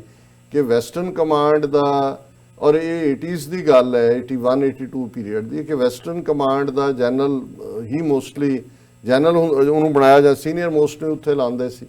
ਕਿ ਇੰਦਰਾ ਗਾਂਧੀ ਨੇ ਉਹਨੂੰ ਸੱਦ ਕੇ ਦੱਸਿਆ ਕਿ ਵੀ ਉਹਦੀ ਪਲਾਨ ਕੀ ਹੈ ਦਰਬਾਰ ਸਾਹਿਬ ਤੇ ਹਮਲੇ ਦੀ, ਉਹ ਕੀ ਕਰਨਾ ਚਾਹੁੰਦੀ ਹੈ, ਔਰ ਸਿਨਹਾ ਨੇ ਨਾ ਕਰ ਦਿੱਤੀ। ਉਹਨੇ ਕਿਹਾ ਕਿ ਜੀ ਫੌਜ ਬਾਰਡਰਸ ਨੂੰ ਡਿਫੈਂਡ ਕਰਨ ਦੇ ਲਈ ਹੁੰਦੀ ਹੈ ਔਰ ਇਹ ਸਿੱਖਾਂ ਦੇ ਧਾਰਮਿਕ ਥਾਂ ਦੇ ਉੱਤੇ ਇਹ ਤੁਹਾਡਾ ਪੋਲੀਟੀਕਲ ਏਜੰਡਾ ਹੋ ਸਕਦਾ, ਇਹਦੇ ਲਈ ਫੌਜ ਮੈਂ ਇਸਤੇਮਾਲ ਕਰਨ ਦੀ ਆਗਿਆ ਨਹੀਂ ਦਿਆਂਗਾ। ਫਿਰ ਉਹਨੇ ਕਿਹਾ ਜੀ 90,000 ਸਿੱਖ ਸਰਵ ਕਰਦੇ ਨੇ, ਉਹਦੀ ਫਿਗਰ ਹੀ ਸੀ, ਉਹਨੇ ਬਾਅਦ 'ਚ ਇੰਟਰਵਿਊ ਵੀ ਦਿੱਤੇ ਕਿ ਉਹਨਾਂ ਦਾ ਕੀ ਹੋਏਗਾ, ਉਹਨਾਂ ਦੀਆਂ ਧਾਰਮਿਕ ਭਾਵਨਾਵਾਂ ਜਿਹੜੀਆਂ ਨੇ ਉਹ ਹਰਟ ਹੋਣਗੀਆਂ। ਸੋ ਮੁੱਕਦੀ ਗੱਲ, ਇੰਦਰਾ ਗਾਂਧੀ ਨੇ ਟੋਹ ਕੇ ਉਹਨੂੰ ਦੇਖ ਲਿਆ ਵੀ ਇਹਨੇ ਮੇਰੇ ਕੰਮ ਨਹੀਂ ਆਉਣਾ, ਔਰ ਫਿਰ ਜਿਹੜਾ ਜੂਨੀਅਰ ਸੀ ਉਹਦੇ ਤੋਂ ਲੈਫਟੀਨੈਂਟ ਜਨਰਲ ਵੈਦਿਆ ਉਸ ਨੂੰ ਜਨਰਲ ਲਾਇਆ ਗਿਆ ਔਰ ਸਿਨਹਾ ਜਿਹੜਾ ਉਹ ਰਿਟਾਇਰਮੈਂਟ ਲੈ ਕੇ ਚਲਾ ਗਿਆ। ਔਰ ਉਸ ਫਿਰ ਜਨਰਲ ਵੈਦਿਆ ਨੇ ਦਰਬਾਰ ਸਾਹਿਬ ਤੇ ਫੌਜ ਚਾੜੀ, ਟੈਂਕਾਂ ਤੋਪਾਂ ਨਾਲ ਹਮਲਾ ਕੀਤਾ। ਇਹ ਵੱਖਰੀ ਗੱਲ ਹੈ ਕਿ ਜੇ ਇੰਦਰਾ ਗਾਂਧੀ ਦਾ ਪਸੰਦੀਦਾ ਸੀ ਜਨਰਲ ਵੈਦਿਆ ਤੇ ਫਿਰ ਇੰਦਰਾ ਗਾਂਧੀ ਦੇ ਮਗਰ ਸਿੰਘਾਂ ਨੇ ਜਨਰਲ ਵੈਦਿਆ ਨੂੰ ਵੀ ਤੋੜ ਦਿੱਤਾ ਨਰਕਾਂ ਦੇ ਵਿੱਚ, ਜਹੰਨਮ ਦੇ ਵਿੱਚ। ਔਰ ਇਹ ਸਾਡੀ ਪ੍ਰਾਈਡ ਹਿਸਟਰੀ ਦਾ ਚੈਪਟਰ ਹੈ ਕਿ ਵੀ ਇੰਦਰਾ ਗਾਂਧੀ ਔਰ ਜਨਰਲ ਵੈਦ ਹੈ ਉਹ ਬਹੁਤ ਜਲਦੀ ਉਹਨਾਂ ਨੂੰ ਜਨਰਲ ਮਾਈਕਲ ਐਡਵਾਇਰ ਨੂੰ ਗਵਰਨਰ ਨੂੰ ਤਾਂ ਮਾਰਨ ਲਈ 21 ਸਾਲ ਲੱਗ ਗਏ ਸੀ ਊਧਮ ਸਿੰਘ ਨੂੰ, ਪੰਜਾਬ 'ਚੋਂ ਜਾ ਕੇ ਲੰਡਨ 'ਚ ਮਾਰਨ ਦੇ ਲਈ ਸ਼ਹੀਦ ਊਧਮ ਸਿੰਘ ਨੂੰ। ਪਰ ਇਹਨਾਂ ਦਾ ਨਿਪਟਾਰਾ ਜਿਹੜਾ ਇੰਦਰਾ ਗਾਂਧੀ ਦਾ ਕੁਝ ਮਹੀਨਿਆਂ 'ਚ ਹੋ ਗਿਆ, ਇਹਦਾ ਸਾਲ ਡੇਢ ਸਾਲ ਦੇ ਵਿੱਚ ਹੋ ਗਿਆ ਵੈਦਿਆ ਦਾ। ਪਰ ਇਹ ਗੱਲ ਵੀ ਦੱਸਦੀ ਹੈ ਕਿ ਕਿਵੇਂ ਫੌਜ ਦਾ ਇਸਤੇਮਾਲ ਪੋਲੀਟੀਕਲ ਏਜੰਡੇ ਨੂੰ ਜਿਹੜਾ ਉਹ ਲਾਗੂ ਕਰਨ ਦੇ ਲਈ ਸ਼ੁਰੂ ਹੋ ਗਿਆ ਸੀ। ਫਿਰ ਅਸੀਂ ਅੱਜ ਕਿਉਂਕਿ ਇਸ ਟੌਪਿਕ ਨੂੰ ਚੁਣਿਆ, ਜਨਰਲ ਬਿਪਿਨ ਰਾਵਤ ਜਿਹੜਾ 31 ਦਸੰਬਰ ਨੂੰ ਰਿਟਾਇਰ ਹੋ ਰਿਹਾ ਸੀ, ਜਿਹੜਾ ਇਹਨਾਂ ਦਾ ਰੂਲ ਹੈ ਆਰਮੀ ਦੇ ਸਰਵਿਸ ਰੂਲਸ ਨੇ 62 ਸਾਲ ਦੀ ਉਮਰ ਜਾਂ 3 ਸਾਲ ਦੀ ਜਿਹਨੂੰ ਜਿਹੜੀ ਹੈ ਉਹ ਦਿੱਤੀ ਹੋਏ ਐਕਸਟੈਂਸ਼ਨ ਜਿਹੜਾ ਵੀ ਪਹਿਲਾਂ ਹੁੰਦਾ, ਹੁਣ ਇਹ ਆਪਣਾ 3 ਸਾਲ ਵੀ ਪੂਰੇ ਕਰ ਚੁੱਕਾ ਸੀ, ਕੋਈ ਪਾਰਟ ਨਹੀਂ ਸੀ। ਹੁਣ ਇਸ ਬਿਪਿਨ ਰਾਵਤ ਨੂੰ ਰੱਖਣ ਦੇ ਲਈ, ਜਿਸ ਦਾ ਸਿੱਧਾ ਸੰਬੰਧ ਅਜੀਤ ਡੋਵਲ ਦੇ ਨਾਲ ਹੈ, ਅਜੀਤ ਡੋਵਲ ਦਾ ਕੀ ਰੋਲ ਹੈ ਇਸ ਸਾਰੇ 'ਚ, ਕਿਸੇ ਨੂੰ ਭੁਲੇਖਾ ਨਹੀਂ ਹੋਣਾ ਚਾਹੀਦਾ ਕਿ ਪੰਜਾਬ ਦੇ ਵਿੱਚ ਵੀ ਸਿੱਖਾਂ ਦੇ ਖਿਲਾਫ ਜਿਹੜਾ ਫੌਜੀ ਐਕਸ਼ਨ ਔਰ ਜੋ ਉਸ ਤੋਂ ਬਾਅਦ ਇੰਟੈਲੀਜੈਂਸ ਬਿਊਰੋ ਦੀ ਗੇਮ ਸੀ ਉਹਨੂੰ ਅਜੀਤ ਡੋਵਲ ਹੈਡ ਕਰਦਾ ਸੀ। ਉਹਦੇ ਆਪਣੇ ਕਹਿਣ ਮੁਤਾਬਕ ਪਾਕਿਸਤਾਨ 'ਚ ਉਹਨੇ 8 ਸਾਲ ਗੁਜ਼ਾਰੇ, ਕਿਵੇਂ ਉਹ ਮਸਜਿਦ ਦੇ ਵਿੱਚ ਇੱਕ ਮੌਲਵੀ ਬਣ ਕੇ ਕੀ ਕਰਦਾ ਰਿਹਾ ਉੱਥੇ। ਔਰ ਇਹਦੇ 'ਚ ਵੀ ਕੋਈ ਸ਼ੱਕ ਨਹੀਂ ਹੈ ਕਿ ਪਿਛਲੇ ਪੀਰੀਅਡ ਦੇ ਵਿੱਚ ਉਹ ਬੇਸ਼ੱਕ ਪੁਲਵਾਮਾ ਹੋਏ, ਉਹ ਬੇਸ਼ੱਕ ਬਾਲਾਕੋਟ ਦਾ ਥੀਏਟਰਿਕਸ ਹੋਣ, ਔਰ ਇਸ ਵੇਲੇ ਅਸੀਂ ਬਹੁਤ ਵਾਰ ਇਹਦੀ ਮੋਦੀ ਔਰ ਅਮਿਤ ਸ਼ਾਹ ਦੀ ਬਿੱਲਾ ਰੰਗਾ ਕਾਤਲ ਜੋੜੀ ਦੀ ਗੱਲ ਕਰਦੇ, ਪਰ ਇਹ ਟਰਾਇਓ ਹੈ। ਇਹਨਾਂ ਦੇ ਪਿੱਛੇ ਅਜੀਤ ਡੋਵਲ ਜਿਹੜਾ ਨੌਕਰੀ ਤੋਂ ਰਿਟਾਇਰ ਹੋਣ ਤੋਂ ਬਾਅਦ ਉਹਨੂੰ ਸਿਕਿਉਰਿਟੀ ਐਡਵਾਈਜ਼ਰ ਲਾਇਆ ਗਿਆ, ਹੁਣ ਉਹਨੂੰ ਜਿਹੜਾ ਹੋਰ ਉੱਪਰ ਚੁੱਕ ਕੇ ਜਿਹੜਾ ਕੈਬਨਿਟ ਰੈਂਕ ਵੀ ਦਿੱਤਾ ਹੋਇਆ ਹੈ, ਔਰ ਉਹ ਸਾਰਾ ਇਸ ਸਾਰੇ ਨੂੰ ਮਾਸਟਰ ਪਲਾਨ ਉਹਦੀ ਹੁੰਦੀ ਹੈ ਕਿਸੇ ਵੀ ਮੁੱਦੇ ਦੇ ਉੱਤੇ, ਔਰ ਉਹਦਾ ਸੰਬੰਧ ਵੀ ਉੱਤਰਾਖੰਡ ਦੇ ਨਾਲ ਹੈ।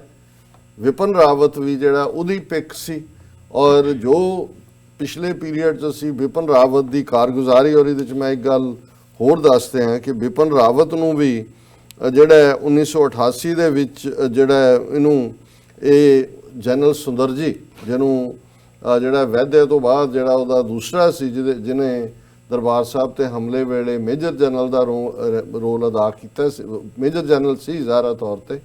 ਇਹ ਉਹਦੇ ਥੱਲੇ ਟ੍ਰੇਨਡ ਹੋਇਆ ਬੰਦਾ। ਔਰ ਇਸ ਸਾਰੇ ਨੂੰ ਵੀ ਜਦੋਂ ਇਹਨੂੰ ਜਨਰਲ ਰਾਵਤ ਨੂੰ ਬਣਾਇਆ ਗਿਆ ਸੀ ਜਿਹੜਾ ਜਨਰਲ, ਉਦੋਂ 2 ਜਿਹੜੇ ਜਰਨੈਲ ਨੇ ਉਹਨਾਂ ਨੂੰ ਸੁਪਰਸੀਡ ਕੀਤਾ ਗਿਆ। ਸੋ ਜਿਹੜਾ ਜਨਰਲ ਰਾਵਤ ਦੀ ਚੋਇਸ ਹੈ, ਹੁਣ ਜਦੋਂ ਕਿ ਕੋਈ ਵੀ ਚੀਜ਼ ਇਹ ਗੱਲ ਕਰਦੇ ਨੇ, ਕਿਉਂਕਿ ਨਾਲ ਦੀ ਨਾਲ ਖਬਰ ਹੈ ਕਿ ਮੁਕੰਦ ਨਾਰਾਵਾਨੇ ਜਿਹੜਾ ਹੈ ਉਹ ਆਰਮੀ ਚੀਫ ਦੇ ਤੌਰ ਦੇ ਉੱਤੇ 31 ਤਰੀਕ ਨੂੰ ਟੇਕ ਓਵਰ ਕਰੇਗਾ, ਇਹਦੀ ਟਰਮ ਖਤਮ ਹੋ ਗਈ ਸੀ। ਔਰ ਇਸ ਨੂੰ ਜਿਹੜਾ ਰਾਵਤ ਨੂੰ ਇਹਨਾਂ ਨੇ ਫਿਰ ਇਹ ਕਿਹਾ ਕਿ ਜੀ ਅਸੀਂ ਇਹ ਦੇਖ ਰਹੇ ਹਾਂ ਕਿ ਜਿਹੜੀਆਂ ਤਿੰਨੋਂ ਹੀ ਫੋਰਸਿਸ ਨੇ, ਇਨਫੈਂਟਰੀ ਹੈ, 에ਅਰ ਫੋਰਸ ਹੈ ਔਰ ਨੇਵੀ ਹੈ, ਉਹਨਾਂ ਦੀ ਕੋਆਰਡੀਨੇਸ਼ਨ ਦੇ ਲਈ ਇੱਕ ਚੀਫ ਆਫ ਡਿਫੈਂਸ ਸਟਾਫ ਹੋਣਾ ਚਾਹੀਦਾ ਜੀ, ਉਹਦੀ ਪੋਸਟ ਕ੍ਰੀਏਟ ਕਰਨੀ ਚਾਹੀਦੀ ਹੈ। ਔਰ ਉਹਦੇ ਥੱਲੇ ਜ਼ਾਹਰ ਹੈ ਕਿ ਤਿੰਨੋਂ ਹੀ ਕੰਟੈਂਡਰ ਸੀ ਇਹ ਜੇ ਇਹਨਾਂ ਨੇ ਪਹਿਲਾਂ ਇਹਨੂੰ ਜਿਹੜਾ, ਔਰ ਇਹ ਐਲਾਨ ਇਹਨੇ ਮੋਦੀ ਨੇ ਆਪਣੀ ਸਪੀਚ ਦੇ ਵਿੱਚ ਕੀਤਾ ਸੀ ਲਾਲ ਕਿਲੇ ਤੋਂ ਕਿ ਜੀ ਇਸ ਕਿਸਮ ਦਾ। ਸੋ ਇਹਨਾਂ ਨੇ ਆਲਰੇਡੀ, ਕਿਉਂਕਿ ਆਰਐਸਐਸ ਦਾ ਇਹ ਫੇਸ ਹੈ ਰਾਵਤ, ਔਰ ਉਹਨਾਂ ਨੇ ਇਹ ਕਨਕਲੂਡ ਕਰ ਲਿਆ ਸੀ ਵੀ ਇਹਨੂੰ ਅਸੀਂ ਇਸਤੇਮਾਲ ਕਰਨਾ ਹੈ ਫਿਊਚਰ ਦੇ ਵਿੱਚ, ਔਰ ਆਲਰੇਡੀ ਇਸ ਦੇ ਉੱਤੇ ਚਰਚਾ ਹੋ ਰਹੀ ਸੀ। ਹੁਣ ਜਿਹੜੇ 3 ਸੀਨੀਅਰ ਮੋਸਟ ਜਿਹੜੇ ਇਸ ਪੀਰੀਅਡ ਦੇ ਵਿੱਚ ਇਸ ਪੋਸਟ ਦੇ ਲਈ, ਜੇ ਇਹਨੂੰ ਨਵੀਂ ਵੀ ਕ੍ਰੀਏਟ ਕਰਨੀ ਸੀ ਆਰਮੀ ਰੂਲਸ ਨੂੰ ਅਮੈਂਡ ਕਰਕੇ, ਕਿ ਉਸ ਦੇ ਵਿੱਚ ਚੀਫ 에ਅਰ ਮਾਰਸ਼ਲ ਧਨੋਆ ਜਿਹੜਾ ਟਰਬਨਡ ਸਿੱਖ, ਔਰ ਨੇਵੀ ਦਾ ਕਰਮਬੀਰ ਸਿੰਘ ਜਿਹੜਾ ਅਗੇਨ ਸਿੱਖ ਜਲੰਧਰ ਤੋਂ, ਪਰ ਉਹ ਸਿੱਖੀ 'ਚ ਨਹੀਂ ਹੈ। ਹੁਣ ਇਹਨਾਂ ਨੇ ਜਦੋਂ ਤੇ ਮੀਡੀਆ ਦੇ ਵਿੱਚ ਝੂਠ ਬੁਲਾਣਾ ਸੀ, ਉਹ ਭਾਵੇਂ ਬਾਲਾਕੋਟ ਦਾ ਸੀ, ਜੇ ਅਸੀਂ ਉੱਥੇ ਕੈਂਪ ਡਿਸਟਰੋਏ ਕਰਤਾ, ਅਸੀਂ ਇਹ ਕਰਤਾ, ਔਰ ਪਾਕਿਸਤਾਨ ਦਾ ਅਸੀਂ ਜਿਹੜਾ ਉਹ F-16 ਵੀ ਸੁੱਟ ਲਿਆ, ਉਦੋਂ ਤਾਂ ਇਹ ਰਾਵਤ ਨਜ਼ਰ ਨਹੀਂ ਆਇਆ। ਉਦੋਂ ਤਾਂ ਇਹਨੂੰ ਇਸਤੇਮਾਲ ਕਰਦੇ ਰਹੇ ਧਨੋਏ ਨੂੰ ਕਿ ਬੈਠਾ ਚੌੜੀ ਛਾਤੀ ਕਰਕੇ ਉੱਤੇ ਪੱਗ ਬੰਨ੍ਹ ਕੇ ਸਿਰ ਤੇ, ਉਹਨੂੰ ਪੂਰਾ ਵਰਤਿਆ। ਲੇਕਿਨ ਹੁਣ ਜਦੋਂ ਇਹ ਵੇਲਾ ਆਇਆ ਕਿ ਇਹ ਕਰਨਾ, ਔਰ ਜ਼ਾਹਰ ਸੀ ਕਿ ਉਹਨਾਂ ਨੇ ਉਸ ਸਾਰੇ ਨੂੰ ਇਗਨੋਰ ਕਰਦੇ ਆ ਰਾਵਤ ਨੂੰ ਇਹ ਲਿਆਂਦਾ। ਫਿਰ ਇਸੇ ਤਰ੍ਹਾਂ ਅਸੀਂ ਦੇਖ ਰਹੇ ਹਾਂ ਕਿ ਜਿਹੜਾ ਇੱਕ ਕਸ਼ਮੀਰ ਦੇ ਵਿੱਚ ਹੁਣ ਲਾਇਆ ਹੋਇਆ, ਜਿਹਦੇ ਤੋਂ ਬਾਲਾਕੋਟ ਦੇ ਵੇਲੇ ਪ੍ਰੈਸ ਕਾਨਫਰੰਸਾਂ ਕਰਵਾਈਆਂ, ਜਿਹੜਾ ਰਣਬੀਰ ਢਿੱਲੋਂ, ਉਹਨੂੰ ਇਹ ਸੀ ਕਿ ਜੀ ਉਹ ਬੇਸ਼ੱਕ ਜੂਨੀਅਰ ਹੈ ਲੇਕਿਨ ਉਹ ਮੋਸਟ ਫੇਵਰਡ ਹੋਏਗਾ ਜਨਰਲ ਬਣਾਉਣ ਦੇ ਲਈ, ਕਿਉਂਕਿ ਉਹਨੇ ਬੜੀ ਐਫੀਸ਼ੀਐਂਸੀ ਦਿਖਾਈ, ਨਾਰਦਰਨ ਕਮਾਂਡ ਦਿਖਾਈ, ਇੱਧਰ ਉੱਧਰ। ਇੱਥੇ ਵੀ ਨੇ ਉਹਨਾਂ ਦੇ 1-2 ਫੌਜੀ, ਉਹ ਵੀ ਗੱਲ ਕਰਨ। ਮੈਂ ਕਿਹਾ ਜੀ ਤੁਸੀਂ ਦੇਖਣਾ, ਇਹ ਵਿਪਨ ਰਾਵਤ ਨੂੰ ਇਹਨਾਂ ਨੇ ਉਹ ਜਿਹੜਾ ਨਵਾਂ ਅਹੁਦਾ ਕ੍ਰੀਏਟ ਕੀਤਾ, ਉਹ ਇਹਨਾਂ ਨੇ ਫਰਦਰ ਆਪਣਾ ਏਜੰਡਾ RSS ਨੇ ਹਿੰਦੂ ਰਾਸ਼ਟਰ ਬਣਾਉਣ ਲਈ ਫੌਜ ਦੇ ਇਸਤੇਮਾਲ ਦੀ ਗੱਲ। ਔਰ ਮੈਂ ਕਿਹਾ ਵੀ ਇਹਨਾਂ ਨੇ ਜਿਹੜਾ ਫੌਜੀ ਚੀਫ ਵੀ ਬਣਾਉਣਾ ਹੈ, ਉਹ ਜਿਹਨੂੰ ਇੱਕ ਸਾਡੇ ਵਿਊਅਰ ਲਿਖਦੇ ਹੁੰਦੇ ਨੇ ਕਿ ਚੂਹੀ ਜੇ ਵਰਗਾ ਜਿਹਦਾ ਮੂੰਹ ਹੈ, ਮਰੀ ਚੂਹੀ, ਜਿਵੇਂ ਕਣਕ ਦੀ ਬੋਰੀ ਦੇ ਥੱਲੋਂ ਨਿਕਲਦੀ ਹੈ, ਮੁਕੰਦ ਨਾਰਵਾਨੇ। ਹੁਣ ਮੁਕੰਦ ਨਾਰਵਾਨੇ ਨੂੰ ਇਹਨਾਂ ਨੇ ਬਣਾ ਕੇ ਉਹ ਜਿਹੜਾ ਰੱਖਿਆ ਦਾੜੀ ਕੱਟਾ ਰਣਬੀਰ ਢਿੱਲੋਂ, ਝੂਠਾ ਜਿਹਾ ਬੰਦਾ ਪ੍ਰੈਸ ਕਾਨਫਰੰਸ ਕਰਨ ਨੂੰ, ਉਹ ਇਗਨੋਰ ਹੋ ਗਿਆ। ਕਿਉਂਕਿ ਅਦਰਵਾਈਜ਼ ਬਹੁਤਿਆਂ ਨੇ ਕਮੈਂਟ ਲਿਖੇ ਸੀ ਜੀ ਉਹਨੇ ਉਹਦਾ ਫਲਾਣਾ ਡਿਸਟਿੰਗੁਇਸ਼ਡ ਕੈਰੀਅਰ ਫਲਾਣਾ। ਮੈਂ ਕਿਹਾ ਜੀ ਹੁਣ ਇਹਨਾਂ ਨੇ ਵਰਤ ਲਿਆ ਪੱਗਾਂ ਵਾਲਿਆਂ ਨੂੰ ਜਿੰਨਾ ਕਿ ਇਹਨਾਂ ਨੂੰ ਚਾਹੀਦਾ ਸੀ। ਹੁਣ ਇਹ ਹਿੰਦੂ ਫਾਸ਼ਿਸਟ ਸਟੇਟ ਦੀ ਜਿਹੜੀ ਕਾਇਮੀ ਹੈ ਉਹਦੇ ਲਈ ਫੌਜ ਦਾ ਇਸਤੇਮਾਲ। ਔਰ ਬਿਪਨ ਰਾਵਤ ਦਾ ਜੇ ਤੁਸੀਂ ਪਿਛਲਾ ਟਰੈਕ ਰੈਕਡ ਦੇਖੋ, ਪਿਛਲੇ 2 ਸਾਲ ਤੋਂ ਕਿੰਨੀ ਵਾਰ ਇਹਨੇ ਪੋਲੀਟੀਕਲ ਸਟੇਟਮੈਂਟਾਂ ਦਿੱਤੀਆਂ ਨੇ। ਅਜੇ ਹਫਤਾ ਪਹਿਲਾਂ ਇਸ ਨੇ ਜਿਹੜਾ ਇਸ ਦੇ ਉੱਤੇ ਸਿਟੀਜ਼ਨਸ਼ਿਪ ਅਮੈਂਡਮੈਂਟ ਐਕਟ ਦੇ ਉੱਤੇ ਉਹਨੇ ਕਿਹਾ ਕਿ ਜੀ ਇਹ ਜਿਹੜਾ ਸਟੂਡੈਂਟ ਕਰ ਰਹੇ ਨੇ ਔਰ ਪ੍ਰੋਟੈਸਟ ਕਰ ਰਹੇ ਨੇ, ਇਹ ਵਾਇਲੈਂਸ ਜਿਹੜੀ ਹੈ ਕਰ ਰਹੇ ਨੇ, ਇਹ ਠੀਕ ਨਹੀਂ ਹੈ, ਇਹਨਾਂ ਚੋਂ ਕਿਹੜੀ ਲੀਡਰਸ਼ਿਪ ਨਿਕਲੇਗੀ, ਇਟ ਸ਼ੁੱਡ ਬੀ ਸਟਾਪਡ। ਔਰ ਉਹਦੇ ਇਸ ਬਿਆਨ ਦੇ ਉੱਤੇ ਈਵਨ ਕੁਝ ਐਕਸ ਜਿਹੜੇ ਆਰਮੀ ਦੇ ਹੀ ਜਿਹੜੇ ਨੇ ਚੰਗੀਆਂ ਪੋਸਟਾਂ ਵਾਲੇ, ਉਹਨਾਂ ਨੇ ਲਿਖਿਆ, ਉਹਨਾਂ ਨੇ ਕਿਹਾ ਵੀ ਇਹ ਜਿਹੜਾ ਚੀਫ ਸਿਟਿੰਗ ਚੀਫ ਹੈ ਉਹ ਪੋਲੀਟੀਕਲ ਸਟੇਟਮੈਂਟਾਂ ਦੇ ਰਿਹਾ। ਉਸ ਤੋਂ ਪਹਿਲਾਂ ਉਹ ਕਸ਼ਮੀਰ ਦੇ ਮੁੱਦੇ ਤੇ ਵੀ ਜਿਹੜਾ ਉਸ ਦੀਆਂ ਪੋਲੀਟੀਕਲ ਸਟੇਟਮੈਂਟਾਂ ਸੀ ਕਿ ਜੀ ਇਹ ਜਿਹੜਾ ਮਸਲੇ ਦਾ ਹੱਲ ਹੈ ਇਹ ਇਹੀ ਹੋਏਗਾ, ਇਹ ਲਾ ਐਂਡ ਆਰਡਰ ਪ੍ਰੋਬਲਮ ਜਿਹੜੀ ਹੈ ਇਹਨੂੰ ਵਿਦ ਫੋਰਸ ਹੱਲ ਕੀਤਾ ਜਾਏ, ਜਿਹੜੀ ਕਿ ਨਨ ਆਫ ਹਿਸ ਬਿਜ਼ਨਸ। ਸੋ ਮੈਨੂੰ ਇਹ ਲੱਗਦਾ ਹੈ ਕਿ ਵੀ ਇਹ ਜਿਹੜਾ RSS ਦਾ ਮੁਕੰਮਲ ਏਜੰਡਾ ਹੈ। ਔਰ ਉਸ ਤੋਂ ਪਹਿਲਾਂ ਅਸੀਂ ਦੇਖਦੇ ਹਾਂ ਕਿ ਫੌਜ ਦੇ ਵਿੱਚ ਕਿਵੇਂ ਉਹ ਫਰਾਡੀਆ ਜਿਹਾ ਲੰਗੜਾ ਭੈਂਗਾ ਰਾਮਦੇਵ, ਉਹਦੀਆਂ ਦਵਾਈਆਂ, ਸਾਰੇ ਦਵਾਈਆਂ ਹੀ ਨਹੀਂ, ਜੇ ਹੈਲਥੀ ਫੂਡ ਫੌਜੀਆਂ ਨੂੰ ਖਵਾਉਣਾ ਹੈ, ਉਹਦੀ ਬਿਲੀਅਨਸ ਆਫ ਡਾਲਰਸ ਦੀ ਜਿਹੜੀ ਉਸ ਨੂੰ ਫਾਇਦਾ ਪਹੁੰਚਾਉਣ ਦੀ ਲਾਈਨ ਹੈ। ਪ੍ਰਾਈਵੇਟ ਸੈਕਟਰ ਦੇ ਵਿੱਚ ਤਾਂ ਉਹਨੂੰ ਉਹ ਵਾੜ ਹੀ ਰਹੇ ਸੀ ਜਿੱਥੇ ਗਵਰਨਮੈਂਟ ਦਾ। ਫੌਜ ਦੇ ਵਿੱਚ ਯੋਗਾ ਦੇ ਨਾਂ ਥੱਲੇ ਜਿਵੇਂ ਫੌਜ ਦੇ ਵਿੱਚ ਉਹਨੂੰ ਮੈਂਡੇਟਰੀ ਕੀਤਾ, ਉਦੋਂ ਵੀ ਇਹ ਗੱਲ ਕਲੀਅਰ ਸੀ ਕਿ ਫੌਜ ਦਾ ਇਹਨਾਂ ਨੇ ਹਿੰਦੂਕਰਨ ਕਰ ਦਿੱਤਾ। ਔਰ ਉਹੀ ਫੌਜ ਦੇ ਵਿੱਚ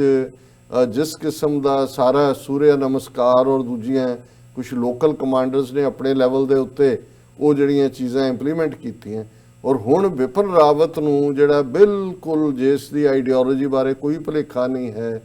ਉਸ ਨੂੰ ਤਿੰਨੋਂ ਫੋਰਸਿਸ ਦੇ ਉੱਤੇ ਲਾ ਕੇ, ਔਰ ਇਹੀ ਜਿਹੜਾ ਬਿਪਨ ਰਾਵਤ ਇਹ ਆਜ਼ਾਦ ਕਸ਼ਮੀਰ ਬਾਰੇ ਵੀ ਬਿਆਨ ਦੇ ਚੁੱਕਾ ਹੈ ਕਿ ਵੀ ਇਹ ਸਾਨੂੰ ਹੁਕਮ ਮਿਲਣਾ ਚਾਹੀਦਾ, ਅਸੀਂ ਵੀ are ready or we can take over at any time we want. ਫਿਰ ਇਹਦੇ ਨਾਲ ਹੀ ਉਸ ਦਾ ਪਿਛਲੇ ਦਿਨਾਂ 'ਚ ਹੀ ਲਾਈਨ ਆਫ ਕੰਟਰੋਲ ਤੇ ਉਹਨੇ ਕਿਹਾ ਕਿ ਜੀ ਸਿਚੁਏਸ਼ਨ ਜਿਹੜੀ ਹੈ ਬੜੀ ਐਗਰੇਵੇਟਿਡ ਹੈ, ਕਿਸੇ ਵੇਲੇ ਵੀ ਲੜਾਈ ਹੋ ਸਕਦੀ ਹੈ। ਹੁਣ ਇਹ ਜਿਹੜੀਆਂ ਸਾਰੀਆਂ ਸਟੇਟਮੈਂਟਸ ਦੱਸਦੀਆਂ ਨੇ ਕਿ ਆਲਰੇਡੀ ਇਹਨਾਂ ਨੇ ਫੌਜ ਦਾ ਇਸਤੇਮਾਲ ਆਪਣੇ ਹਿੰਦੂਤਵੀ ਏਜੰਡੇ ਨੂੰ ਲਾਗੂ ਕਰਨ ਲਈ ਵੀ ਕੀਤਾ। ਔਰ ਜੇ ਹੁਣ ਇੱਕ ਸਟੈਪ ਬਾਕੀ ਹੈ, ਕਿਉਂਕਿ ਆਲਰੇਡੀ ਉਹਨਾਂ ਦੇ ਕੋਲ ਜਿਵੇਂ ਅਸੀਂ ਕਿਹਾ ਕਿ ਵੀ ਕਨਸਟੀਟਿਊਸ਼ਨਲ ਲੈਵਲ ਦੇ ਉੱਤੇ ਗੁੰਡਾਗਰਦੀ ਕਰਨ ਦੇ ਲਈ, ਆਈਨੀ ਗੁੰਡਾਗਰਦੀ ਲਈ ਮੈਜੋਰਿਟੀ ਹੈ, ਰਾਜ ਸਭਾ 'ਚ ਮੈਨੀਪੂਲੇਟ ਕਰ ਲੈਂਦੇ ਨੇ, ਮੀਡੀਆ ਜੁਡੀਸ਼ਰੀ ਇਹਨਾਂ ਦੇ ਹੱਕ 'ਚ ਹੈ। ਤੇ ਜੇ ਲੋਕਾਂ ਦੀ ਅਪਸਰਜ ਕੋਈ ਹੋਏਗੀ ਉਹਨੂੰ ਕਿਵੇਂ ਦੱਬਣਾ, ਉਹ ਜ਼ਾਹਰਾ ਤੌਰ ਦੇ ਉੱਤੇ ਫੌਜ ਦਾ ਇਸਤੇਮਾਲ ਹੈ। ਔਰ ਇਹਦੇ 'ਚ ਇਹਨਾਂ ਨੂੰ ਹੁਣ ਕੋਈ ਸ਼ਰਮ ਹਿਆ ਨਹੀਂ ਹੈ। ਹੁਣ ਇਹ ਯੂਪੀ ਦੇ ਵਿੱਚ, ਸਾਰੀ ਯੂਪੀ 'ਚ 144 ਦਫਾ ਲਾਈ ਹੋਈ ਹੈ। ਔਰ ਪੀਲੀਭੀਤ ਏਰੀਆ 'ਚ ਜਿਹੜਾ ਯੂਪੀ ਦੇ ਵਿੱਚ ਹੈ, ਵੱਡੀ ਗਿਣਤੀ 'ਚ ਸਿੱਖ ਰਹਿੰਦੇ ਨੇ। ਔਰ ਉਹ ਹਰ ਸਾਲ ਸਾਹਿਬਜ਼ਾਦੇ ਜਿਨ੍ਹਾਂ ਦੀ ਸ਼ਹੀਦੀ ਔਰ ਮਾਤਾ ਗੁਜਰੀ ਜੀ ਦੀ ਸ਼ਹੀਦੀ ਇਸ ਹਫਤੇ 'ਚ ਹੁੰਦੀ ਹੈ, ਉਹ ਜਲੂਸ ਕੱਢਦੇ ਨੇ, ਜਿਹਨੂੰ ਅਸੀਂ ਧਾਰਮਿਕ ਟਰਮ 'ਚ ਨਗਰ ਕੀਰਤਨ ਕਹਿੰਦੇ ਹਾਂ। ਇਸ ਵਾਰ ਵੀ ਉਹਨਾਂ ਨੇ ਕਿਹਾ ਕਿ ਜੀ ਦੇਖੋ ਇਹ ਸਾਡਾ ਅਸੀਂ ਕਰਦੇ ਹਾਂ, ਸਾਡੀ ਮਜ਼ਹਬੀ ਪਾਰਟ ਹੈ। ਔਰ ਉੱਥੇ ਇੱਕ ਹਿੰਦੂ ਤਵੀ ਜਿਹੜਾ ਡਿਸਟ੍ਰਿਕਟ ਮੈਜਿਸਟ੍ਰੇਟ, ਉਹਨੇ ਕਿਹਾ ਜੀ ਅਸੀਂ ਪਰਮਿਸ਼ਨ ਨਹੀਂ ਦੇ ਸਕਦੇ। ਸਿੱਖਾਂ ਨੇ ਫਿਰ ਆ ਗਏ, ਉਹਨਾਂ ਨੇ ਕਿਹਾ ਜੀ ਕੋਈ ਗੱਲ ਨਹੀਂ ਹੈ, ਅਸੀਂ ਤਾਂ ਸਾਡਾ ਧਾਰਮਿਕ ਇਹ ਪਾਰਟ ਹੈ, ਅਸੀਂ ਤਾਂ ਇਹ ਕੱਢਣੇ ਨਗਰ ਕੀਰਤਨ। ਉਹਨਾਂ ਨੇ ਨਗਰ ਕੀਰਤਨ ਕੱਢਿਆ ਔਰ ਅੱਜ ਦੀਆਂ ਮੇਨ ਖਬਰਾਂ ਨੇ ਕਿ 60 ਤੋਂ ਜ਼ਿਆਦਾ ਸਿੱਖਾਂ ਦੇ ਖਿਲਾਫ ਕੇਸ ਰਜਿਸਟਰ ਕੀਤੇ ਨੇ, 60 ਬਾਈ ਨੇਮ ਔਰ ਬਾਕੀ unknown, hundreds of them unknown. ਔਰ ਜਿਹੜੀ ਸਵਾਰੀ ਦੇ ਵਿੱਚ ਵੈਨ ਦੇ ਵਿੱਚ ਗੁਰੂ ਗ੍ਰੰਥ ਸਾਹਿਬ ਦੀ ਸਵਾਰੀ ਸੀ ਉਹ ਵੀ ਪੁਲਿਸ ਨੇ ਇੰਪਾਊਂਡ ਕਰ ਲਈ। ਸੋ ਮਤਲਬ ਇਹ ਹੈ ਕਿ ਮੈਂ ਇਹ ਪੁਆਇੰਟ ਆਊਟ ਕਰ ਰਿਹਾ ਕਿ 200 ਮਿਲੀਅਨ ਲੋਕ ਯੂਪੀ ਦੇ ਵਿੱਚ ਰਹਿੰਦੇ ਨੇ, ਜਿੱਥੇ ਮੁਸਲਮਾਨ ਸਿੱਖ ਵੀ ਲਗਭਗ 1.5 ਤੋਂ 2 ਮਿਲੀਅਨ ਯੂਪੀ ਦੇ ਵਿੱਚ ਨੇ। ਔਰ ਉੱਥੇ ਕਿਸ ਹੱਦ ਤੱਕ ਜਾ ਕੇ ਇਹ, ਔਰ ਉਹਨਾਂ ਨੂੰ ਕੋਈ ਪੁੱਛਣ ਦੱਸਣ ਵਾਲਾ ਨਹੀਂ ਹੈ, ਉਹ ਗੁੰਡਾਗਰਦੀ ਦੇ ਨਾਲ ਕਿੰਨੀਆਂ ਵੀਡੀਓ ਸਾਹਮਣੇ ਆ ਰਹੀਆਂ ਨੇ। ਔਰ ਈਵਨ ਅਰੁਣ ਧਾਤੀ ਰਾਏ ਨੇ ਕਿਹਾ ਕਿ ਵੀ ਜੋ ਯੂਪੀ 'ਚ ਹੋ ਰਿਹਾ ਹੈ ਇਹ ਉਹੀ ਹੈ ਐਗਜ਼ੈਕਟਲੀ ਜੋ 2002 'ਚ ਗੁਜਰਾਤ 'ਚ ਹੋਇਆ ਸੀ ਔਰ ਆਉਣ ਵਾਲੇ ਪੀਰੀਅਡ 'ਚ ਵਰਸਟ ਮੈਸੈਕਰ ਹੋਏਗਾ। ਹੁਣ ਅੱਗੇ ਹੁੰਦਾ ਸੀ ਕਿ ਲੋਕਾਂ ਨੂੰ ਜੇ ਕਿਤੇ ਪੁਲਿਸ ਜਾਂ ਦੂਸਰੀ ਕੋਈ ਕੰਟਰੋਲ ਨਹੀਂ ਸੀ ਕਰ ਸਕਦੀ, ਲੋਕਾਂ ਦਾ ਫੌਜ ਦੇ ਵਿੱਚ ਵਿਸ਼ਵਾਸ ਹੁੰਦਾ ਸੀ। ਇੱਕ ਆਮ ਮੰਗ ਹੁੰਦੀ ਸੀ ਜੀ ਫੌਜ ਸੱਦੋ, ਜਾਂ ਫੌਜ ਕਿਉਂ ਨਹੀਂ ਸੱਦੀ, ਜਾਂ ਜਿਵੇਂ ਮਨਮੋਹਨ ਸਿੰਘ ਨੇ ਕਿਹਾ ਕਿ ਜੀ ਈਵਨ ਆਈਕੇ ਗੁਜਰਾਲ ਨੇ ਨਰਸਿਮਹਾ ਰਾਓ ਨੂੰ ਨਵੰਬਰ 84 'ਚ ਕਿਹਾ ਸੀ ਫੌਜ ਸੱਦੋ, ਪਤਾ ਨਹੀਂ ਉਹਨੇ ਕਿਉਂ ਨਹੀਂ ਹੁਣ ਜਦੋਂ ਇਹ ਕੁਝ ਹੋਏਗਾ ਤੇ ਕੌਣ ਕਹੇਗਾ ਫੌਜ ਸੱਦੋ, ਕਿਉਂਕਿ ਫੌਜ ਤਾਂ ਜਿਹੜਾ ਕੰਮ ਪੁਲਿਸ ਜਾਂ ਦੂਜੇ ਤੋਂ ਨਹੀਂ ਹੋਇਆ ਉਹ ਵੀ ਮੁਕੰਮਲ ਕਰੇਗੀ, ਕਿਉਂਕਿ ਟੋਟਲੀ ਫੌਜ ਦਾ ਹਿੰਦੂਕਰਨ ਕਰ ਦਿੱਤਾ ਹੈ। ਔਰ ਰਾਵਤ ਔਰ ਇਹ ਸਾਰੇ ਜਿਹੜੇ ਲੋਕ ਇਸ ਵੇਲੇ ਉਹਨਾਂ ਨੇ ਉੱਤੇ ਲਿਆ ਕੇ ਬਿਠਾ ਦਿੱਤੇ ਨੇ, ਕਿਸੇ ਵੇਲੇ ਵੀ ਹਿੰਦੂ ਰਾਸ਼ਟਰ ਦਾ ਐਲਾਨ ਔਰ ਉਸ ਤੋਂ ਬਾਅਦ ਕੋਈ ਵੀ ਜਿਹੜੀ ਉਹ ਡਾਈਸੈਂਟ ਹੈ ਉਹਨੂੰ ਖਤਮ ਕਰਨ ਦੇ ਲਈ ਇਹਦਾ ਇਸਤੇਮਾਲ। ਔਰ ਇਹ ਰਾਵਤ ਦੇ ਥੱਲੇ ਔਰ ਡੋਵਲ ਦੇ ਥੱਲੇ ਜਿਸ ਕਿਸਮ ਦੀ ਇਹ ਦਿਲਵਦੀ ਇਹਨਾਂ ਨੇ ਪਹਿਲਾਂ ਕੀਤੀ ਹੈ ਪਾਕਿਸਤਾਨ ਦੇ ਨਾਲ ਜੰਗ ਕਰਨ ਦੀ ਲਾਈਨ ਦੇ ਥੱਲੇ, ਕੋਈ ਵੀ ਦਿਲਵਦੀ ਇਹਨਾਂ ਨੇ ਜੇ ਆਜ਼ਾਦ ਕਸ਼ਮੀਰ 'ਚ ਕੀਤੀ ਤੇ ਫਿਰ ਉਹਦਾ ਨਤੀਜਾ ਉਹੀ ਹੋਏਗਾ ਜਿਹੜਾ ਅਸੀਂ ਅੱਗੇ ਕਹਿ ਕੇ ਹਟੇ ਕਿ ਫਿਰ ਉਹ ਨਿਊਕਲੀਅਰ ਕਲਾਊਡ ਹੀ ਹੋਣਗੇ। ਔਰ